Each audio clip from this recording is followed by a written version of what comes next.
Please subscribe and don't forget to press the bell icon to get notified whenever we upload a new video.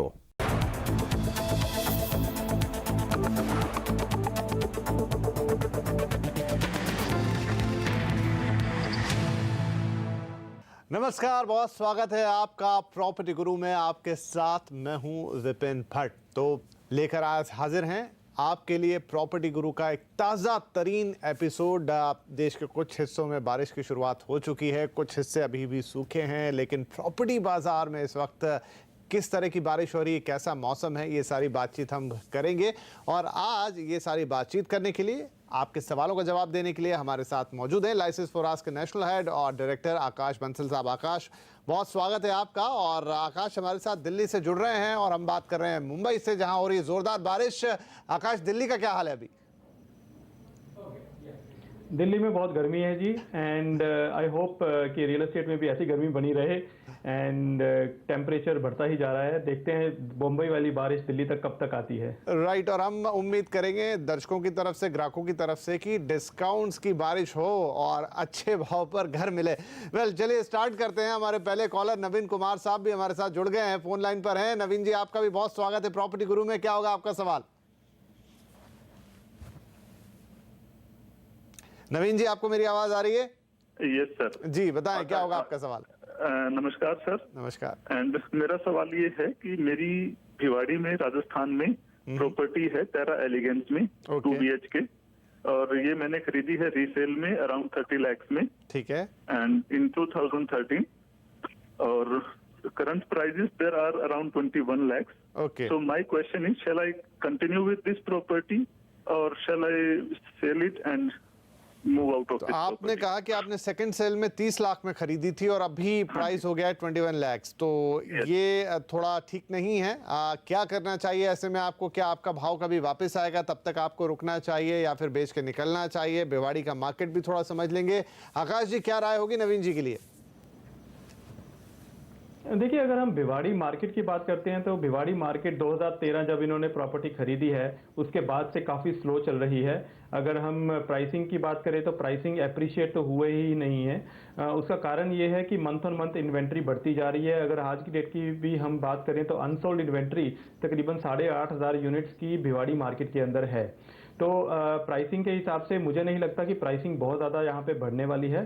परंतु अगर आप बेचना भी चाहते हैं तो आपको बहुत अच्छे दाम यहाँ पे नहीं मिलेंगे। जैसे आपने बताया कि 20 से 21 लाख रुपए के प्राइस पे आपको प्रॉपर्टी बिकेगी, परंतु उसके लिए भी आपको ग्राहक बहुत ज़्यादा नहीं मिलेंगे, क्योंकि बिल्डर काफ़ी डिस्काउंट्स दे रहे हैं अपनी प्रॉपर्टीज़ को बेचने के लिए। तो हमारी सलाह यही रहेगी कि बेचने से बेटर है आप उस प्रॉपर्टी का, जैसे अगर हम इस प्रॉपर्टी की बात करें टेरा की, इसकी पोजेसन मिलने वाला है कुछ ही महीनों में। आई थिंक इसका पोजेसन मिल जाएगा। तो जैसे ही आपको इसका पोजेसन मिलता है तो आप उसको रेंट पे लगाइए, और जैसे जैसे प्राइसेस एप्रिशिएट होते हैं या वहाँ पे डिमांड बढ़ती है तो उस हिसाब से आप उस प्रॉपर्टी को उस समय पे बेचें। अगर आज की डेट पे आप प्रॉपर्टी बेचेंगे तो आपको बहुत अच्छे दाम भी नहीं मिलेंगे और बहुत अच्छे बायर्स भी नहीं मिल पाएंगे भिवाड़ी मार्केट के अंदर। राइट। आकाश, तो थोड़ी सी बातचीत कर लेते हैं भिवाड़ी के लिए, क्योंकि लगातार कुछ हफ्तों से भिवाड़ी के सवाल हमारे पास काफ़ी ज़्यादा आ रहे हैं। आखिर ऐसा क्या हुआ? वैसे तो पूरे NCR के साथ ही प्रॉब्लम थी, लेकिन हमने देखा कि नोएडा जैसे हिस्से तो वापस उभरने लगे हैं। इवन फरीदाबाद जैसा मार्केट जो कि काफ़ी ज़्यादा डल था, वहाँ पे भी हल्की बहुत मूवमेंट है, लेकिन भिवाड़ी को काफ़ी ज़्यादा मार पड़ी है ऐसा लगता है। क्या खास फैक्टर रहे कि भिवाड़ी बहुत पीछे रह गया?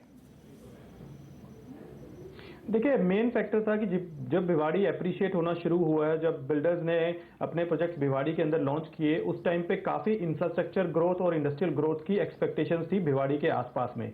अगर हम NH8 की बात करें या मुंबई दिल्ली कॉरिडोर की बात करें, या काफ़ी सारे वहाँ पे प्लान्स थे इंफ्रास्ट्रक्चर को लेके, जिसके रहते काफ़ी बिल्डर्स ने अपने अपने प्रोजेक्ट भी लॉन्च किए।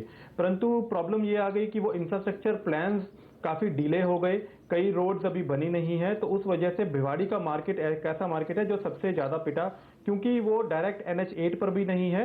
जैसे दारूहेड़ा या नीमराना जो पर्टिकुलरली NH8 के ऊपर है, कनेक्टिविटी बेटर है।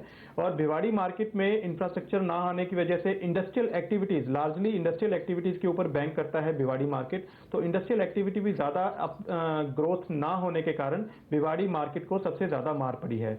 दूसरा कारण ये है कि अगर हम वहाँ पे प्राइसिंग की बात करते हैं तो तकरीबन 30 से 35 35 लाख रुपए का घर या 20 से 30 लाख रुपए का घर मिलता है, जो कि मंथली ईएमआई बनती है तकरीबन 18 से 20 हज़ार रुपए पर महीना। और वहां पे जो बायर्स हैं उनकी पेइंग कैपेसिटी या उनकी सैलरीज की अगर हम बात करते हैं मिड इनकम या लोअर इनकम ग्रुप वालों के लोगों की, तो वहां पे तकरीबन 10 से 15 हज़ार रुपए का ईएमआई वो अफोर्ड कर सकते हैं मैक्सिमम, उसके ज्यादा वो अफोर्ड नहीं कर पाते हैं। तो यही कारण है कि भिवाड़ी मार्केट में जिस तरह के फ्लैट्स बने हैं उस तरह की डिमांड नहीं आई है, और जिस तरह की डिमांड है उस तरह के छोटे घर वहां पे नहीं बने हैं। राइट तो यहाँ पर एक क्विक क्वेश्चन मैं आपसे और लेना चाहूँगा आकाश, कि जैसे स्टॉक मार्केट में कहते हैं कि शेयर अगर नीचे भाव पर है और अगर उसमें वैल्यू है तो आपको खरीद लेना चाहिए।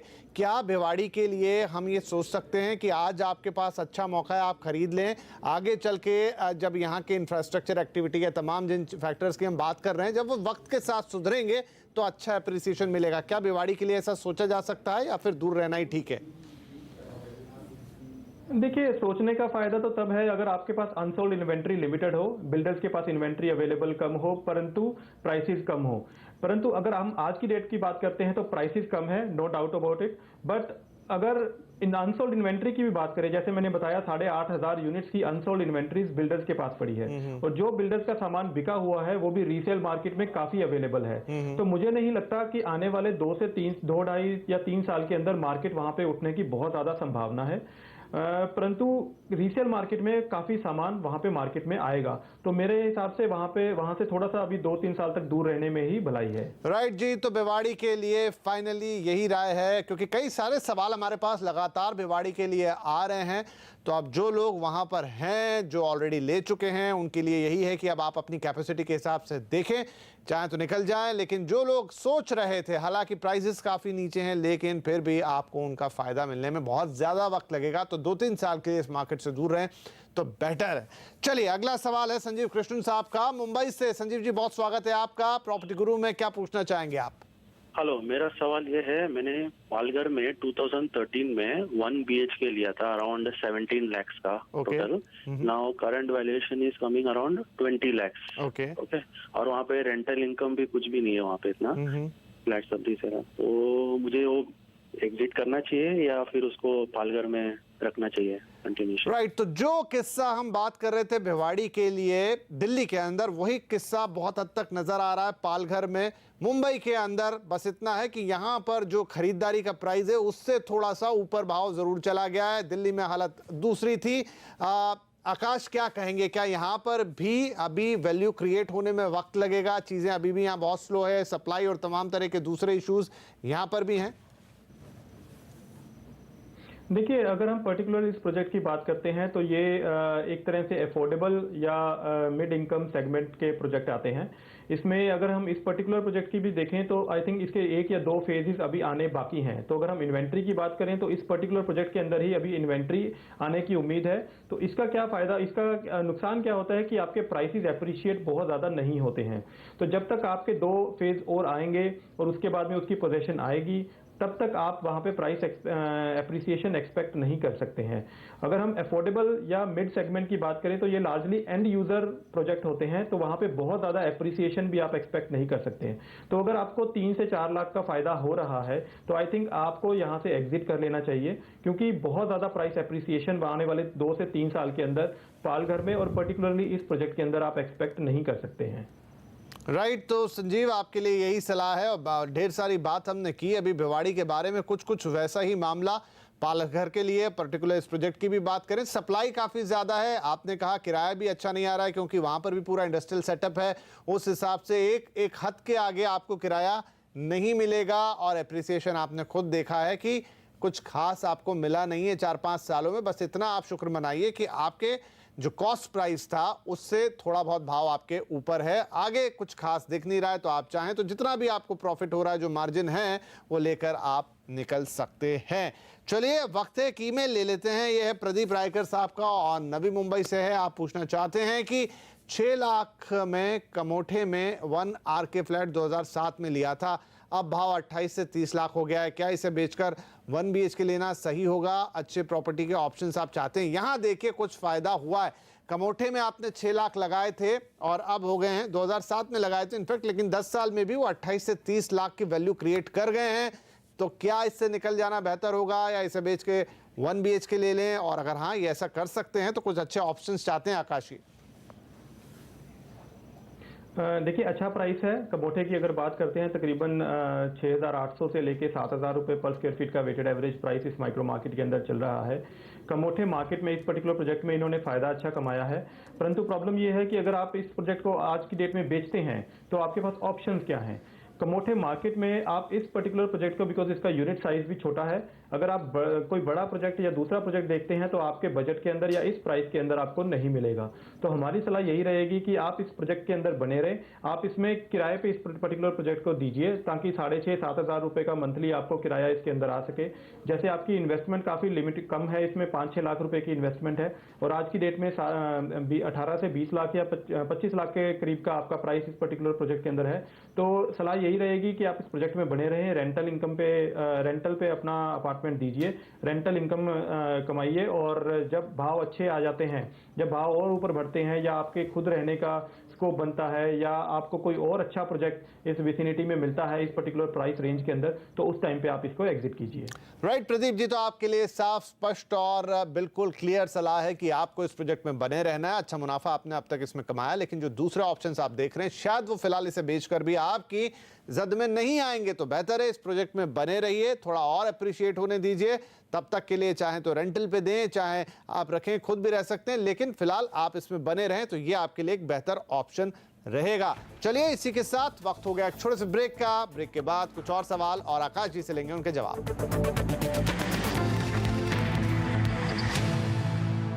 Welcome back. आप देख रहे हैं प्रॉपर्टी गुरु, जहां पर बात चल रही है देश के प्रॉपर्टी मार्केट की। जरिया बने हैं आपके सवाल और उसी पर हम अपनी बातचीत को आगे बढ़ा रहे हैं। हमारे साथ आकाश बंसल बने हुए हैं, LIC फराज के नेशनल हेड। तो चलिए बातचीत को आगे बढ़ाएं। सुशांत साहब जुड़ गए अब हमारे साथ फोन लाइन पर नई दिल्ली से। सुशांत, बहुत स्वागत है आपका प्रॉपर्टी गुरु में। क्या पूछेंगे आप? नमस्कार। फर्स्ट ऑफ ऑल कांग्रेचुलेशंस, आपका शो बहुत ही अच्छा है। धन्यवाद। और थैंक्स टू यू हम लोगों को बहुत ज्यादा जानकारी मिल जाती है।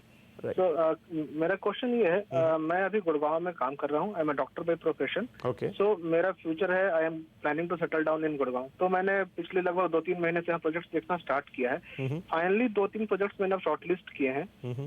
पहले तो नंबर 1 पे है MRMGF palm hills sector 77। Second पे है SS coral would sector 84। Third पे है DLF न्यू टाउन हाइट्स। तो मेरा जो टाइम होराइजन है लगभग 3 to 4 मंथ्स में कि मैं एवरीथिंग ड्यू डिलिजेंस करके बाई करके आई कैन गो इन। तो मेरा क्वेश्चन सिर्फ इसमें था कि MRMGF जो मेरा प्राइमरी जो शॉर्टलिस्ट है, how good is the project? और रेरा के मतलब उसमें शायद ऑनगोइंग कुछ टावर्स भी हैं, कुछ कंप्लीटेड भी। I have gone and seen on the site. तो इस बारे में क्या बताना चाहेंगे कि शुड आई बाई, वो खुद के लिए चाहिए MRMGF पाम हिल? ठीक है। चलिए, MRMGF आपको काफी अच्छा लग रहा है तो बाकी सारी बातें भी जान लेते हैं। आकाश जी, क्या सलाह होगी? MRMGF के इस प्रोजेक्ट में जाना चाहिए या कुछ और ऑप्शन इन्हें देखने चाहिए?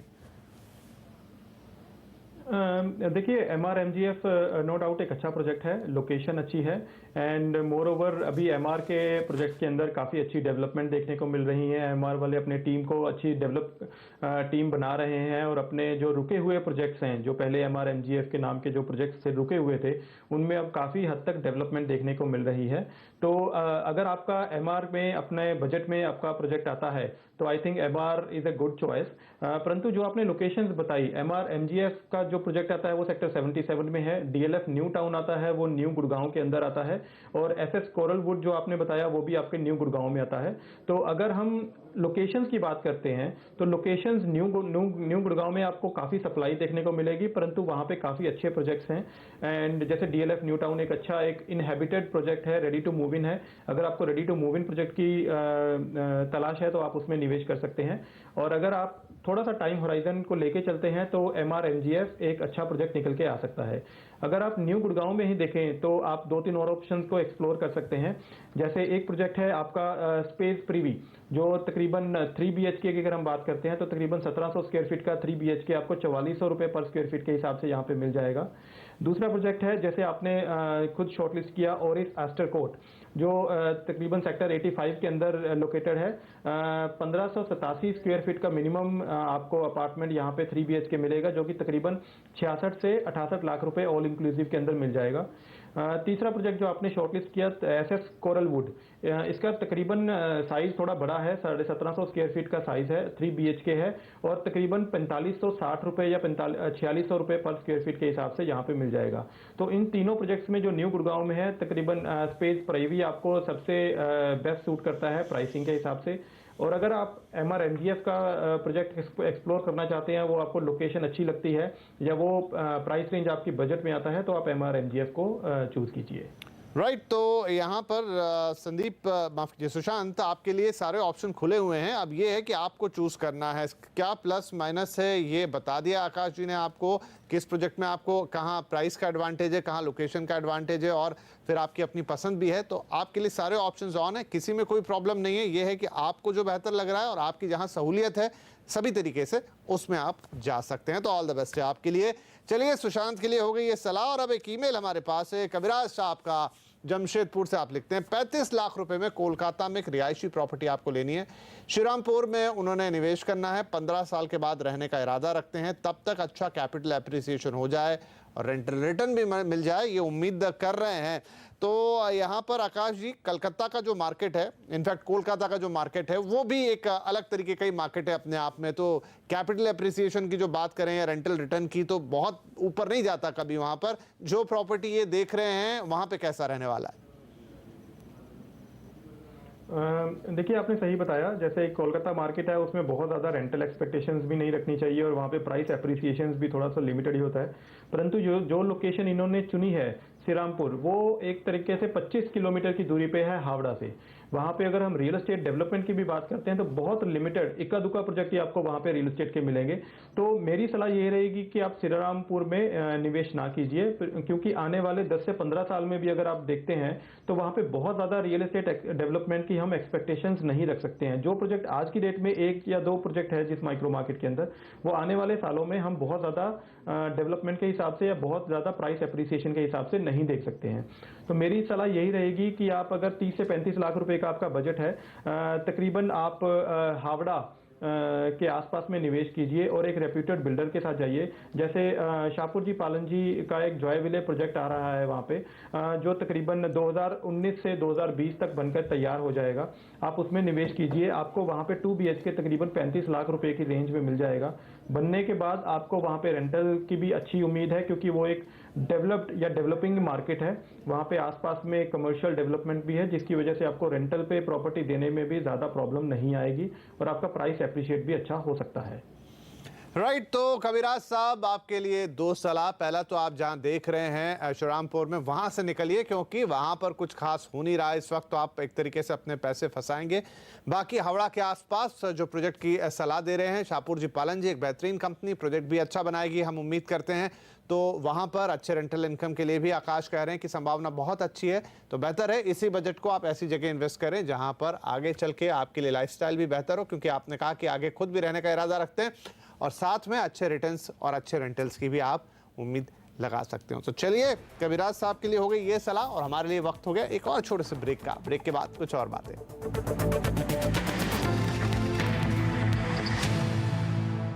Welcome back. आप देख रहे हैं प्रॉपर्टी गुरु और हम दे रहे हैं प्रॉपर्टी से रिलेटेड जुड़े हुए आपके सवालों के जवाब। आकाश बंसल हमारे साथ बने हुए हैं लाइसेंस फॉर आज से। तो आकाश, अब दयानंद है हमारे साथ मुंबई से, पूछ लेते हैं कि वो क्या जानना चाह रहे हैं। दयानंद साहब आपका बहुत स्वागत है प्रॉपर्टी गुरु में, क्या होगा आपका सवाल? Good afternoon sir. जी बताएं। Basically, just I was looking for a property at Badlapur East. That is a Morja apartment, Omkar Apartments by means Morja Group. Okay. The cost is around means 16 lakhs for the very small budget means 500 square feet. Okay. आप क्या suggest करते हैं sir इसके लिए? तो आप ये रहने के लिए देख रहे हैं, आपको लग रहा है कि इन्वेस्टमेंट कर दूं मैं घर में? नहीं, मैं ये रहने के लिए देख रहा हूँ। ओके ठीक है जी। तो देख लेते हैं यहाँ पर बदलापुर में मोरेश्वर या मौर्य ग्रुप की आप बात कर रहे हैं, तो कैसा ये प्रोजेक्ट हम जान लेते हैं। आकाश जी क्या सलाह होगी इस प्रोजेक्ट के लिए? देखिए जो ये लोकेशन है वो तकरीबन 4.5 से 5 किलोमीटर की दूरी पर है बदलापुर स्टेशन से।